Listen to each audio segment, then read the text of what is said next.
어떤 어머니가 딸이 속을 썩일 때마다 하는 말이, 너도 시집가서 너 같은 딸을 한번 낳아봐라.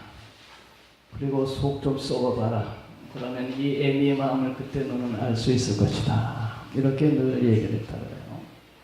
그때마다 딸은 대답하기를, 엄마, 나는 애 안 낳을 거야. 왜 나 같은 애 낳아가지고 속 썩어? 나는 애 안 낳아. 그런데 그 딸이 정말로 시집을 가가지고 10년이 넘도록 애를 낳지를 않았습니다. 그런데 애가 탄 분이 누구냐 하면 아버지였습니다. 아버지는 그 친구들한테 가면 그 손자 얘기 나와서 이런 얘기 저런 얘기 할 때마다 소외감을 느꼈어요. 딸이 시집을 갔는데 10년 동안 애를 안 낳으니까. 그래서 딸을 만날 때마다 얘야, 애를 좀 낳아. 나도 할아버지 좀 돼보자. 손자를 좀 안아볼 수 있도록 좀 애를 좀 낳아. 그렇게 아버지가 딸을 만날 때마다 했지만 딸은 아버지 말을 듣지 않았어요. 아빠, 나는 애 안 낳을 거야. 우리 둘이서 행복하게 살다 끝날 거야. 그러니까 아빠가 만날 때마다 속이 탔어요. 자, 요새 우리나라의 가장 큰 고민 중에 하나가 이 애를 안 낳는, 결혼을 하지 않는 사람들이 많고, 결혼해도 애를 하나를 낳던가 안 낳는 사람이 많아서 우리 인구가 지금 줄어들고 있다 하는 게 큰 고민 중에 지금 고민에 빠져 있습니다. 우리나라 큰 고민 중에 하나가 인구가 줄어들고 있는 거예요. 지금 죽는 사람이 낳는 사람보다 더 많아졌어요. 가면 갈수록 이제 인구가 줄어드는 현상이 일어나요. 매년 출산 가능한 여성이 10만 명씩 사라지고 있다는 그런 통계가 있어요.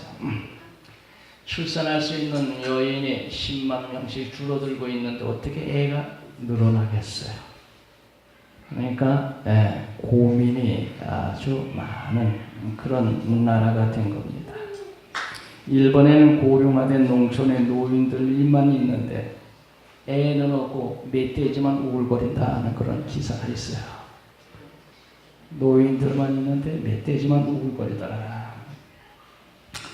하나님 태초에 사람을 창조하시고 생육하고 번성하여 땅에 충만하라 그랬어요. 아담과 하와를 창조하시고 노아 홍수가 난 후에 모든 인류가 다 죽고 난 후에 하나님은 노아 식구에게 생육하고 번성하여 땅에 충만하라 그랬어요. 그리고 이 하나님은 야곱을 이스라엘이라는 이름을 지어주시면서 생육하고 번성하라. 창세기 35장 11절 하나님이 그에게 이르시되 나는 전능한 하나님이라 생육하고 번성하라. 그리고 이스라엘 백성이 70명이 애굽에 내려갔는데 생육하고 번성해서 애굽 국민보다 더 많아지는 그런 현상이 일어날 때 애굽 왕은 위협을 느꼈어요. 이 나라가 장차 애굽이 아니라 이스라엘 나라가 되겠다. 그래서 박해를 가하기 시작했어요. 하나님의 뜻은 생육하고 번성해서 풍성해지는 건데, 그런데 인구가 줄어들면서 역으로 가고 있으니까 이건 하나님의 뜻에 역행하고 있는 현상이 벌어진 거예요. 하나님은 생육하고 번성하고 땅에 충만하라 그랬는데 오히려 인구가 줄어서 이게 점점 생육 번성이 아니고 줄어들고 있으니 하나님 뜻에 역행해가는 세상이 되었으니 이것이 어떻게 될까 하는 그런 일이 있습니다. 하나님의 뜻을 따라서 가야 복이 되는데 하나님 뜻에 역행하는 세상이 되면 어떻게 될까? 결코 하나님이 기뻐하는 그런 세상이 아니라는 것입니다. 하나님이 기뻐하는 세상이 아닌 주님의 뜻에 역행하는 세상, 그게 말세가 아니겠어요? 그게? 오늘 성경에 보면 나이 많은 사람이 나옵니다. 나이가 많아서 아이를 낳을 수 없는 그런 사람이 나옵니다. 그 7절에 보면은 그래서 7절 우리 다 같이 한번 읽읍시다. 7절 엘리사벳이 잉태를 못함으로 그들에게 자식이 없고 두 사람의 나이가 많아서 이제는 자식 낳기를 포기를 한 겁니다. 그런데 어느 날 천사가 나타나서 자식이 태어나리라는 그런 말을 합니다. 그때 사가랴는 내가 늙고 아내도 나이가 많은데 무슨 자식이 태어날 수 있겠습니까? 천사가 내가 하는 말을 내가 믿지 못하느냐? 내가 아이를 낳을 때까지 봉오리가 되리라. 하나님 앞에 제사를 드리고 나온 사가랴가 말을 못하는 거예요. 사람들이 이상하다. 저 사람이 왜 갑자기 말을 못할까? 그리고 10달 후가 지난 후에 애가 태어났습니다. 그러면서 입이 열렸습니다. 64절에 이에 그 입이 곧 열리더라. 사람들은 모두 깜짝 놀랐습니다. 이렇게 기적적으로 태어난 아이가 장차 어떻게 될꼬 하는 말씀이 66절에 보면 이 아이가 장차 어떻게 될까? 그리고 이 아이는 이제 성장에 자라서 어떤 아이가 됐습니까?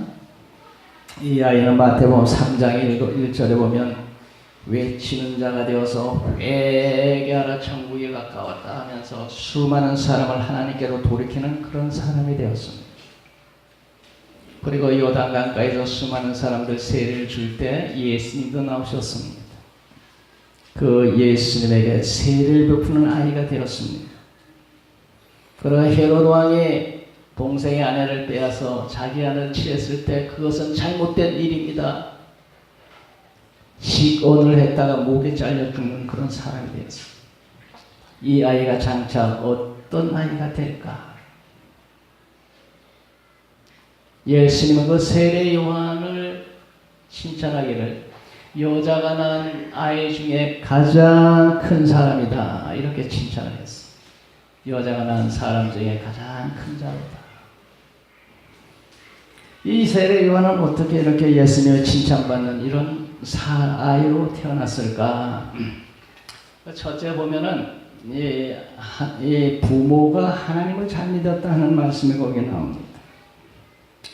6절에 보면 우리 6절 한번 다 같이 읽겠습니다. 6절 이 두 사람이 하나님 앞에 의인이니 주의 모든 계명과 규례대로 흠이 없이 행하더라는 세례 요한은 그렇게 훌륭한 사람이 된 배경에는 그 부모가 주의 모든 계명과 규례대로 흠이 없이 행하는 경건한 부모였다는 겁니다. 경건한 부모, 그 부모 사이에 태어난 그 아이가 훌륭한 아이가 되었다. 그리고 그 부모는 또 기도하는 부모였습니다. 13절에 보면 천사가 그에게 이르되 사가랴여 무서워 말라 내 간구함이 들린지라 하는 기도, 간구함이 들린지라 그랬죠. 기도. 아이를 낳기를 위해서 기도했고 아이가 태어났으면 이제 기도 그쳤겠어요? 아이 낳기를 기도한 부모가 아이 낳은 후에도 이 아이가 하나님 앞에서 잘 자라도록 기도하는 부모였을 겁니다. 기도하는 부모였다. 그리고 그 부모는 성령에 충만한 부모였습니다. 그 41절에 보면은 사가랴가 성령에 충만했다 하는 말씀이 나옵니다. 엘리사벳이 41절에 엘리사벳 세례 요한의 어머니 마리아가 문안함을 듣고 복중에서 아이 뛰노는데 엘리사벳이 성령의 충만함을 받아 그런 얘기했죠. 성령 어머니가 성령 충만했어. 67절에 보면 그의 아버지 사가랴가 성령 충만함을 받아 예언하여 이르되 이랬죠. 이 세례 요한, 이 훌륭한 하나님의 사람은 그 부모님의 주의 계명을 따라 흠이 없이 행하는 경건한 부모였고 기도하는 부모였고 성령에 충만한 부모였어요.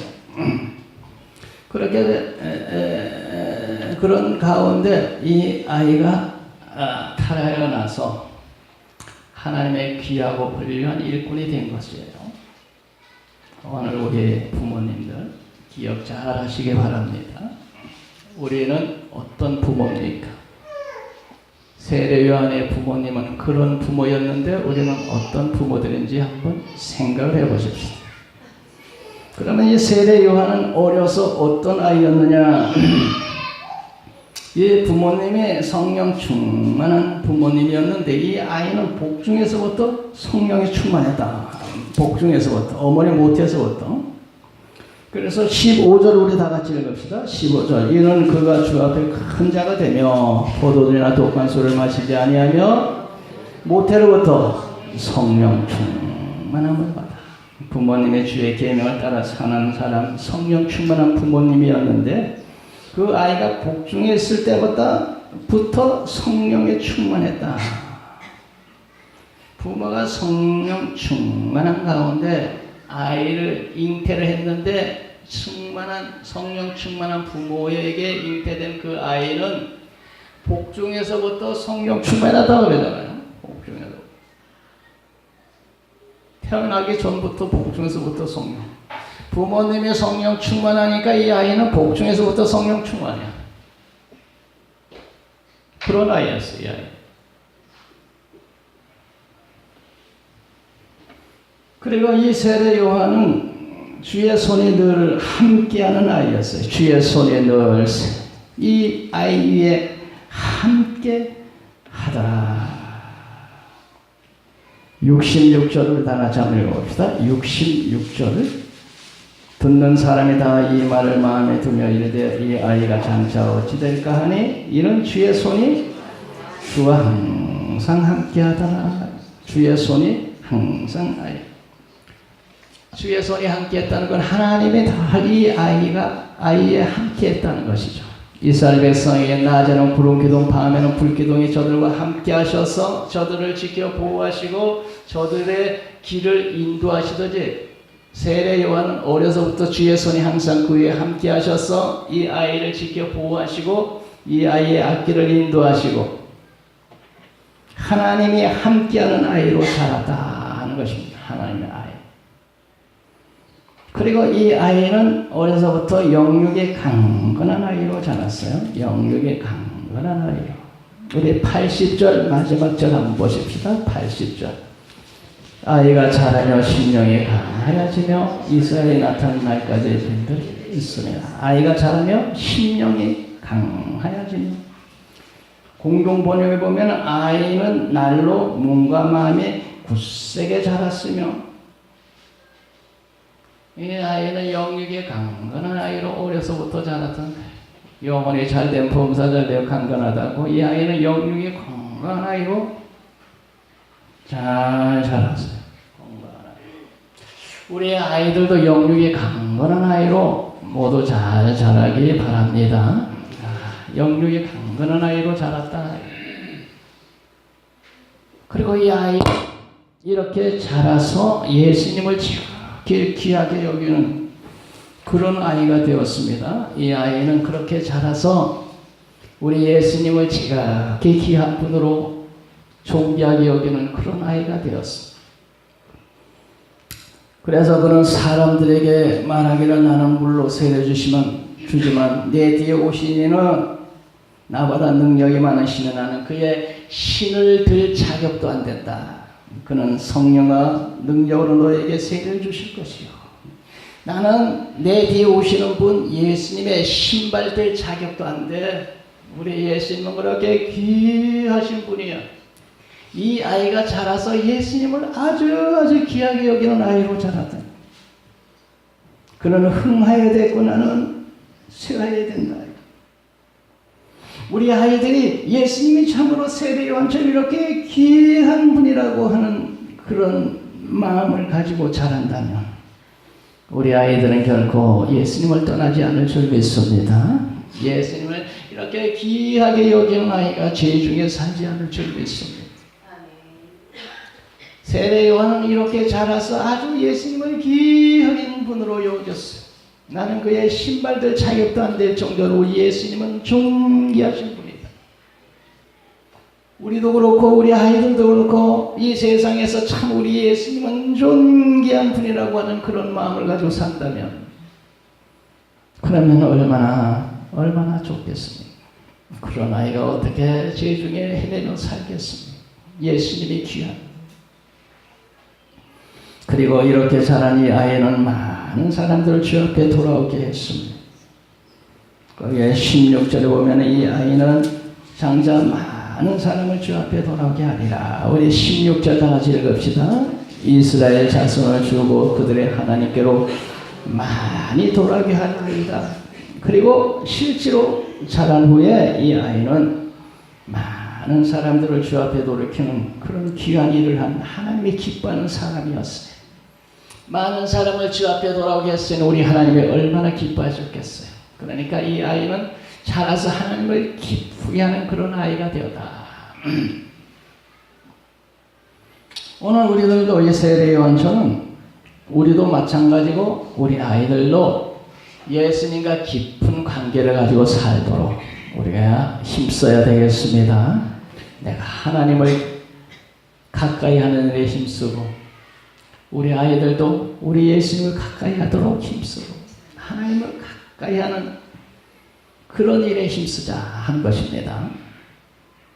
예수님 시대에 어떤 어머니들은 아이를 안고 예수님께로 달려왔다 그러죠.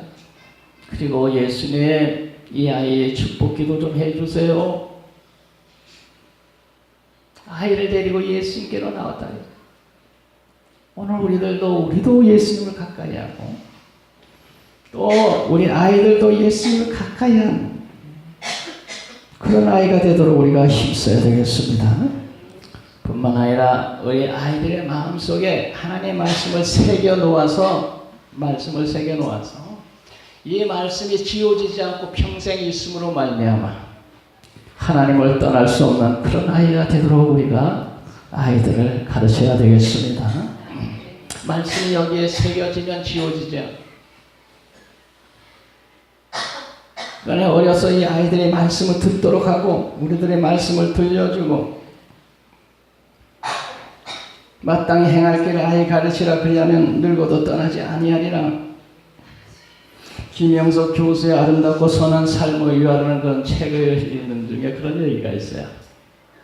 강남에 어떤 중고등학교 선생님이 신학기가 돼서 애들을 새로 맡았습니다. 애들에게 얘기했습니다. 여러분, 나는 여러분에게 지식만 전달하는 그런 선생님이 되고 싶지 않습니다. 나는 여러분과 인격적인 관계로 서로 교제하며 그런 선생님이 되고 싶습니다.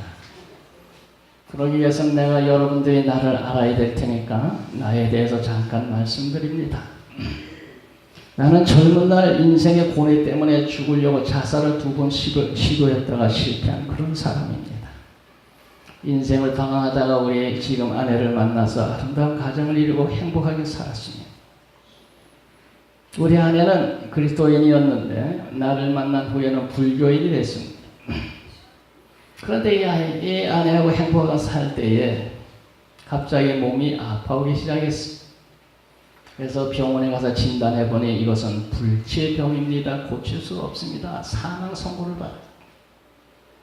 행복하게 살았는데 그런 아내가 중병에 들려서 그런 판정을 받고 나는 낙심해서 인생을 다시 방황하기 시작했습니다. 어느 날 길을 방황하며 걷다가 서점이 있어서 서점에 들어가 보니 거기에 예수라고는 제목의 책이 있어서 그 책을 사들고 아내에 갖다가 병중에 있는 아내에게 던져주면서 이거 읽어보시오. 병중에 있는 아내가 그 책을 읽기 시작했어요.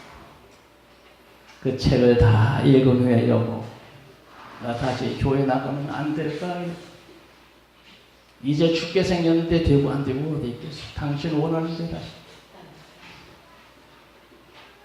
그리고 그는 다시 교회에 나가기 시작했어요. 그리고 이상하게 이거 중병에 걸려서 당신은 이제 고칠 수 없습니다. 그 병이 차츰차츰 낫기를 시작해서 교회에 나가서 완전히 다 나와버린 거야. 할렐루야. 이 남편이 절망 중에 있다가 이 아내가 교회 나가서 중병이 다 낫고 건강해진 걸 보면서 참 희한하구나. 별일이 다 있네. 그러면서 그 아내를 따라 교회에 나가서 예수 믿는 사람이 되었고 그리고 우리 가정은 예수 가정이 되었습니다. 선생님이 애들한테 그렇게 얘기를 해요. 그리고 교회에서 지금 나는 열심히 봉사하고 있습니다. 그러면서 은근히 전도를 했겠죠. 너희들도 그러니까 예수 믿어라. 어려서 예수 믿으면서 살아온 이 아내가 불교 신자 남편을 만나서 하나님을 떠났는데 결국엔 다시 하나님께로 돌아오는 역사가 일어났다 하는 것입니다. 돌아올 때는 자기만 돌아오지 않고 자기 남편까지 데리고 돌아왔습니다. 하나님의 말씀은 구원에 이르는 지혜가 있다고 했습니다.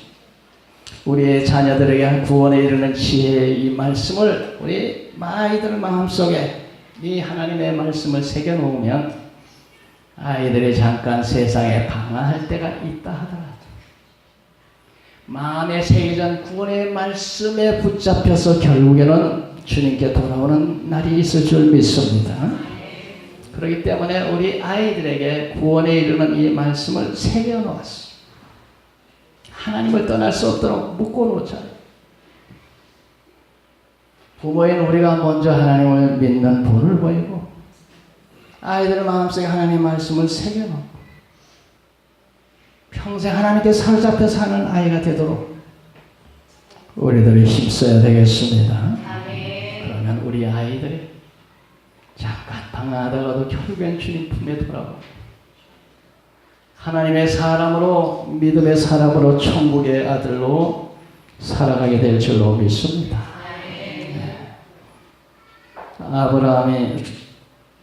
아브라함의 조카 롯은 소돔 고모라에서 혼자 살아남은 그런 사람입니다. 소돔 고모라 성에 죄가 가득할 때 하나님이 거기에 유황불을 쏟아부어서 완전히 불심판을 할 때 롯의 가정을 구원해냈습니다.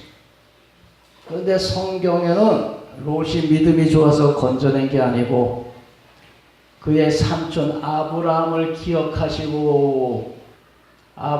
기억하시고 롯을 불구덩이에서 건져냈더라.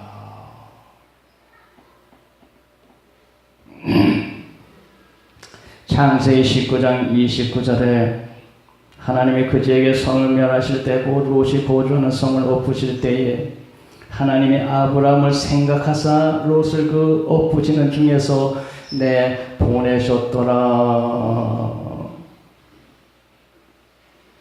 아브라함 롯이 믿음이 좋아서 불구덩에서 나온 게 아니고 믿음의 삼촌 아브라함을 기억하시고 롯을 불구덩에서 건져냈더라. 오늘 우리들의 주님 안에서 믿음으로 바로 살 때 이 애비 기억하고 우리 어머니를 기억하고 죄악의 도성 이 세상 지금 죄악이 만연한 이 세상에 있는 우리 아이들을 하나님이 구해 주실 줄 믿습니다. 아버지를 기억하고 우리의 믿음의 어머니를 기억하고 아이를 죄악의 구덩이에서 불구덩이에서 건져내셨더라.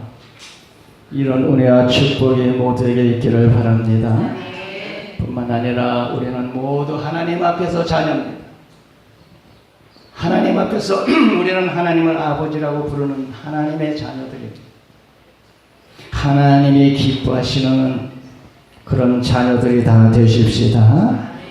내가 내 자녀들이 진리 안에서 행한다 함을 듣는 것보다 더 기쁜 일이 없다. 내가 내 자녀들이 진리 안에서 행한다 함을 듣는 것보다 더 기쁜 일이 없도다. 우리들이 진리 안에서 살 때 우리 하나님은 기뻐하십니다. 우리의 자녀가 진리 안에서 살 때 우리가 기쁘듯이 우리가 진리 안에서 믿음으로 살 때 우리 하나님은 기뻐하십니다. 하나님의 기뻐하시는 그런 자녀들이 우리 다 되십시다. 기도합니다. 걸어가시는